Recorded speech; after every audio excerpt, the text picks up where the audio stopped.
মই আজিৰ ভিডিঅ'টোলৈ সকলোকে স্বাগতম জনাইছোঁ। ইউটিউব চেনেল এটা গ্ৰ' কৰাৰ ক্ষেত্ৰত সাউণ্ড কোৱালিটি আৰু ভিডিঅ' কোৱালিটিয়ে অত্যন্ত গুৰুত্বপূৰ্ণ ভূমিকা পালন কৰে।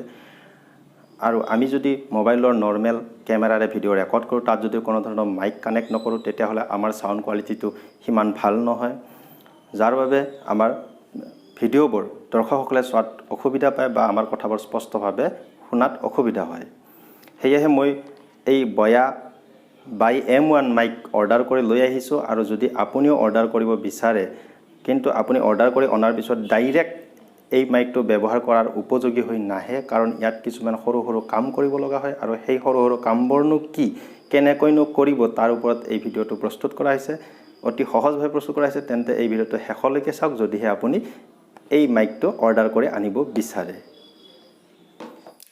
চাওক, প্ৰথমতে আপুনি এই বয়া কোম্পানীৰ মাইক যদি আপুনি কিনি আনিছে, তেতিয়াহ'লে প্ৰথমতে ভালদৰে এনেকৈ খুলি ল'ব, সকলোবোৰ পাৰ্টছ আনবক্সিং কৰিব।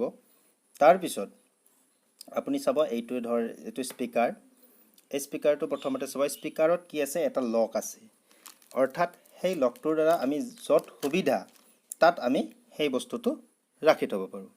অৰ্থাৎ আপুনি ভাবে য'ত ৰাখিলে, এই মাইকটো য'ত ৰাখিলে আপোনাৰ সাউণ্ডৰ কোৱালিটিটো খুব ভাল হয়, তাত ৰাখিব পৰাকৈ এইটো এটা চাবি আছে। এইটো এনেকৈ আপুনি চাৰ্টৰ লগত ৰাখি দিব পাৰে।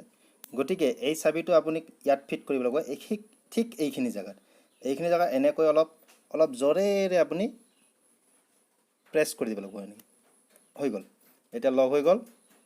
তাৰপিছত এই মাইকটোৰ কাৰণে এটা এয়াৰ ফিল্টাৰ আহিছে।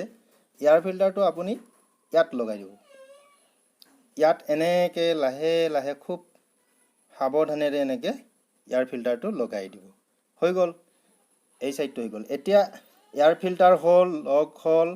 তাৰপিছত এইটো কানেক্ট, এইটো যদি আপোনাৰ মোবাইলত ডাইৰেক্ট কানেক্ট কৰে, এতিয়া আপোনাৰ এই মাইকটোৱে কাম নকৰিব, কাৰণ ইয়াত আৰু এটা কাম আছে। কাৰণ ইয়াত থকা কামটো হৈছে এইটো বস্তু। ইয়াত এটা বেটাৰী আছে, এইটো বেটাৰী আহিব। আপুনি এই বেটাৰীটো ইয়াত লগাব লাগিব। বেটাৰীটো প্ৰথমতে উলিয়াই ল'ব। তাৰপিছত এইটো এনেকৈ খুলি ল'ব বঢ়িয়াকৈ। খুলি লৈ ইয়াত এটা ফিটা দেখা পাব। এই ফিটাটো কিন্তু আপুনি চাব, এই ফিটাটো লক্ষ্য কৰিব, এই ফিটাটো যাতে বেটাৰীৰ তলত থাকে।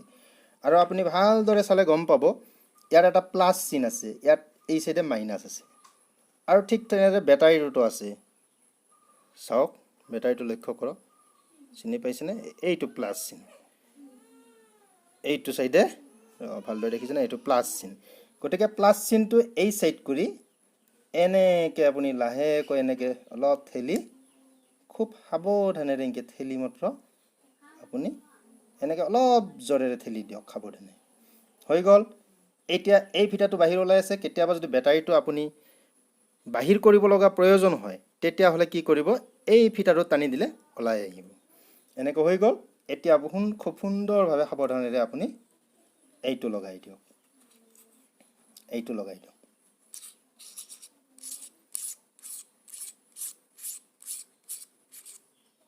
হ'ল।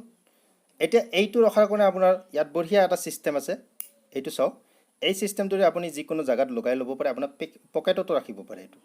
এইটো পকেটত ৰাখিব পাৰে। এইটো লগাই লোৱাৰ আপোনাৰ বঢ়িয়া এটা ছিষ্টেম আছে। গতিকে এইটো আপোনাৰ য'ত ৰাখিলে ভইচটো খুব ক্লিয়াৰ আৰু সুন্দৰভাৱে হয় বুলি ভাবে, তাত ৰাখি দিব। হৈছে। এতিয়া আপুনি এইটোৰে আপুনি যদি মোবাইলেৰে যদি আপুনি ভিডিঅ' ৰেকৰ্ড কৰে, তেতিয়াহ'লে এইটো মোবাইলৰ লগত আপুনি কানেক্ট কৰিব। এনেকৈ এই জাগা আছে ঠিক, য'ত হেডফোন আপুনি ইউজ কৰে, য'ত হেডফোনডাল ইউজ কৰাৰ কাৰণে আপুনি য'ত কানেক্ট কৰে, তাত এইটো ভৰাই দিব, এইটো কানেক্ট কৰি দিব। তেতিয়াহ'লে আপোনাৰ, আৰু এইটো আপোনাৰ ঠিক মুখৰ ওচৰত ৰাখিব, য'ত চাউণ্ডটো ক্লিয়াৰকৈ আহিব।